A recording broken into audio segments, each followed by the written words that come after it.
I'm Kate. I'm a lecturer in interior design here at RMIT, and today I'm going to talk about two parts of my practice working with augmented reality and machine learning. I work across art, design and research, and broadly my interests are digital materiality, extended reality and co-creative encounters between human and machine intelligences. And I'm interested in how these things might unfold around well-being broadly. So my approach to these things is through what I call textillic thinking. So it starts with the idea that textiles in the forms of strings and nets are one of the first and oldest human technologies.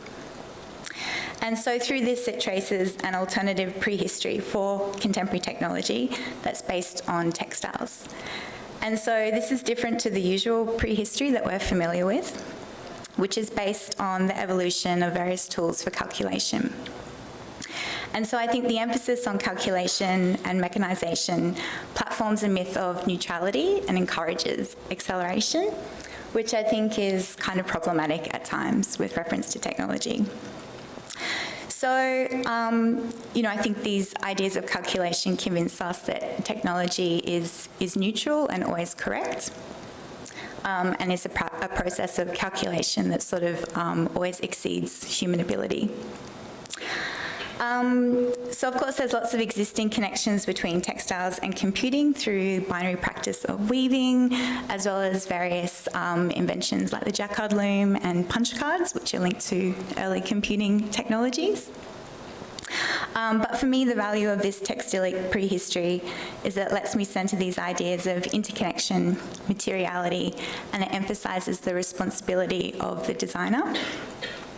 And because textiles have been around for so long and they've been part of every single culture on Earth, this prehistory expands space for alternative voices to participate in the history of technology.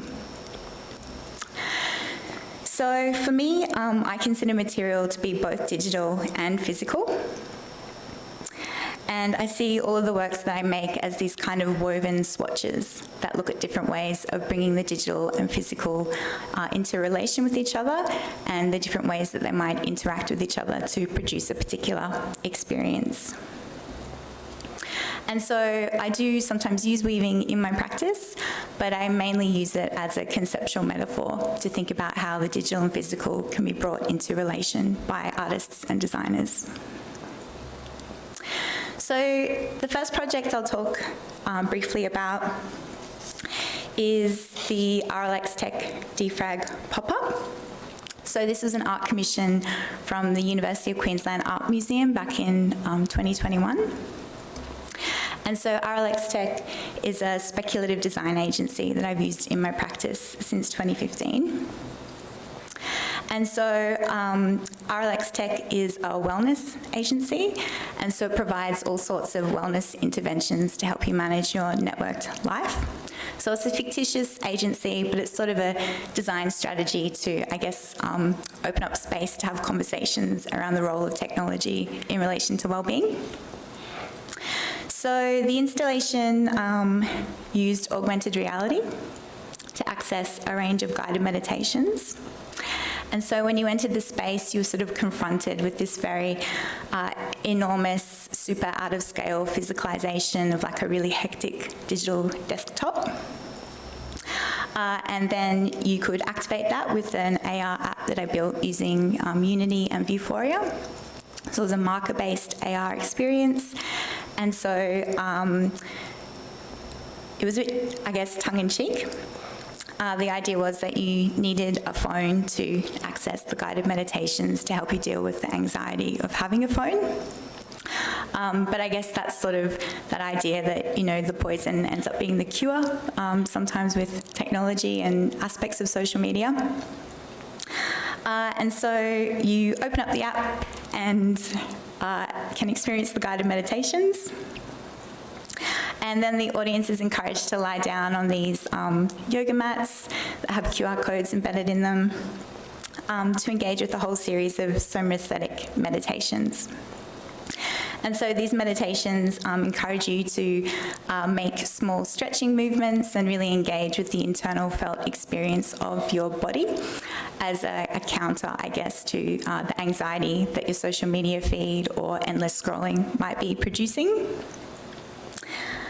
And so the design also had a whole lot of different little Easter eggs and details and emoji stories hidden within it, as well as a whole range of QR codes that linked to a mobile website that encouraged you to purchase a whole range of different wellness products. And it also provided you with a customised wellness edit, so you could continue your wellness experience at home by purchasing some products. And so I guess the idea was just to kind of playfully critique the way that wellness has become commoditised and how connected it is to our device, as well as this idea that there's a promise that we can kind of purchase our way out of poor mental health with products and subscriptions. And so this work continued onto the facade of the museum, and that was also augmented and quite large. And so in this process, I actually had to develop a whole lot of new techniques to kind of figure out how to work at this scale. So taking something tiny like an emoji and then figuring out how to scale it up to, human size, and then to kind of print into all of these different panels. And so I guess a lot of the time when you're working with new technologies or you're interested in exploring the edges of technologies, there are a lot of processes of invention that you sort of have to go through. There aren't necessarily any tutorials to guide you through.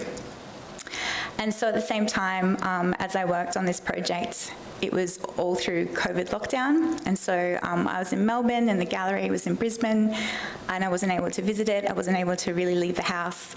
So there were a whole kind of range of processes that I had to develop that were quite ad hoc and maybe not very aesthetically pleasing, but it was just to kind of test these processes of translation and movement. And working with, at times, really kind of inadequate and not appropriate pieces of documentation, and having to kind of figure out strategies and techniques to get that to work. So the second part of my practice that I'll talk about are the works that use machine learning. So at present, I'm mainly using machine learning as part of a textile creation process. And so through these processes, I'm trying to find alternative metaphors for thinking about these emerging relations between human and machine intelligences. So usually we think about AI in a really extractive way, using terms like data mining, AI arms races, explosions of intelligence. And I think this opens up a limited thought space for thinking about how we might coexist with these technologies and how we might incorporate them into our practices. So I've been much more interested in mutualistic metaphors and how I can use these both to co-create, to make work with machine learning models, but also to open out space for thinking about shared futures with these models. So in this project, I started with a whole lot of hand drawings of Australian fungi. So I created around 100 of these, just with little up to 5-minute timers to sketch all of these little mushrooms. I then trained a generative adversarial network, which is a type of machine learning model that can work with quite small data sets, like 100 images. And so the GAN was trained on the hand drawings, and then it produced many hundreds more new imaginings of those drawings. And then I transposed those digitally into machine embroidery designs and then physically stitched them onto textile panels.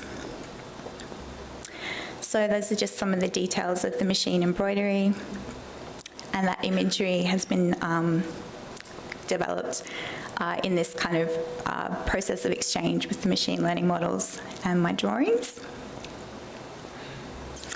I really like that guy. It's my favourite. And so, like I said, I was really curious about how I might explore alternative metaphors and how I might be able to use these metaphors to position the relation that I was participating in with the machine learning models. And so I came up with this idea of, a mycorrhizal way to think about this relation. So a mycorrhiza is a symbiotic structure that occurs in nature. It's where the plant root tips interpenetrate with fungal hyphae, and this creates a kind of mutualistic network that enables the exchange of nutrients between plants and fungi. And so I started to think that could be a really interesting way to consider these emerging relations in a creative context and more broadly with machine learning models. So thinking about how data could be conceptualized as a nutrient, and there are these processes of exchange between human and machine intelligences trading in that data. And so that unfolds space to think in more mutualistic ways.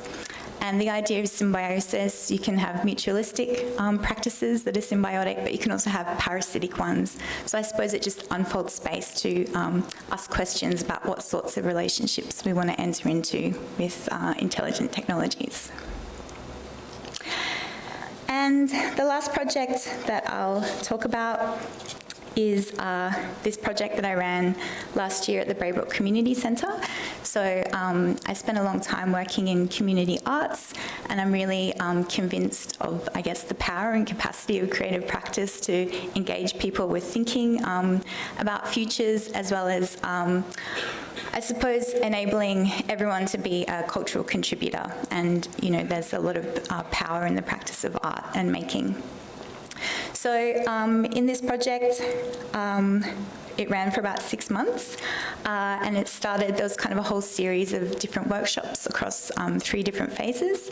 So the first phase, people could come in and make a whole lot of drawings of vulnerable plants from the local area. And then these were used to train machine learning models to generate a community database of images that everyone could use to then collage into their own artworks. And then those were eventually woven into tapestries and shown in the gallery. So the project was based on my own creative project that I worked on over about a 3-year period called Impossible Evolutions. And so this worked with data sets of endangered Australian pollinators, and then used machine learning models to generate so-called impossible evolutions of these creatures. So if they go extinct, there'll be no further kind of modulations of those species. And so the machine learning model was used to kind of unfold space to both think about that and then speculate on the sorts of creatures we might be missing out on. And so back to the Braybrook project, for the first 4 weeks, we met every Tuesday and Saturday for 2-hour sessions, and people were able to just drop in and use all of the art materials, as well as a whole lot of printouts of endangered flora from the local area. And we generated many hundreds of hand drawings and paintings of those plants. And then this community database of drawings was then kind of offered to 2 different kinds of machine learning models to generate a whole lot more impossible evolutions, again, of those life forms. So at the top, you can see those are 2 images that I'd drawn of 2 vulnerable plants in the Maribyrnong area. Underneath, that's an image of 2 images of flowers that were generated from the GANs, the generative adversarial networks. So their particular materiality is that they produce this quite high fidelity photorealistic versions. They really try to highly emulate the training data set. And then underneath you can see a couple of examples where the original hand drawings were offered as image prompts to a diffusion model. And so it then produces much more variable and imaginative outcomes. So we generated many thousands more plant images through these 2 processes. Then those were all printed out and offered up again to the community, and so people could come in and work over a period of about 4 weeks on their own collages. So these were A2 collages made by hand, cutting all of the images out. Some people would finish them really, really quickly in one session. Other people would come back over multiple sessions to work on the one collage. And it was very fun. And then those collages were printed onto linen. So again, originally they were just going to be tapestries, but because the collages were so beautiful and there was money in the budget, I ended up printing them on linen for everybody as well because they were so gorgeous. And then lastly, they were woven on a computer-controlled loom into these tapestries and then hung in the gallery. And so I suppose what I really loved about that project, it was a really fun art-making practice and process, but it's a discursive practice. It enables people to kind of engage in conversations about the sorts of futures that we're entering into with machine learning models, as well as to reflect on, I guess, ecological conditions locally. And so I sort of see the art and design as a really fantastic vehicle to engage people in those kinds of conversations and to engage people with access to technology and emerging technologies who might not ordinarily have that access. So I guess to conclude, there's lots of different conceptual ways to approach practice between the digital and the physical. I find that the textillic and thinking through textiles is my way of doing it. But I really encourage everyone to, I guess, think critically about the sorts of relations that the objects we make invite and what circumstances they might be located. Thanks.